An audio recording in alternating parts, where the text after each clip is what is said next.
Guys, if you're looking for higher conversions for your Facebook ads, then you have to give the people exactly what they asked for, what they seen in your ad. The number one mistake that I'm seeing that companies are doing is they're sending them to their general page. For instance, in this client, they're sending them over, instead of the wheel that they actually advertise, they are sending them to the home page. And that's like a bing, bing, bing.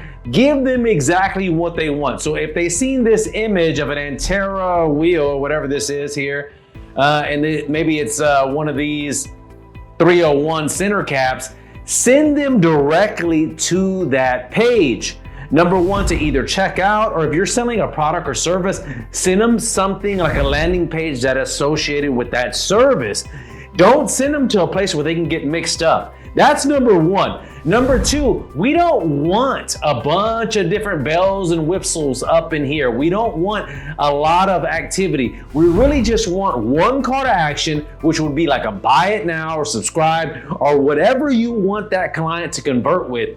Some people make the mistake of putting AdSense up on their landing page or website. That's a big no-no.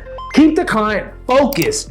What the CTA is, call to action. What do you want them to do? Get them to the right page that they seen specifically, not a general page because they get confused and they'll just bounce. That's what you call a bounce rate, when they see it and bounce out because they're confused. People in this 2023, they want what they see and they want it now and fast.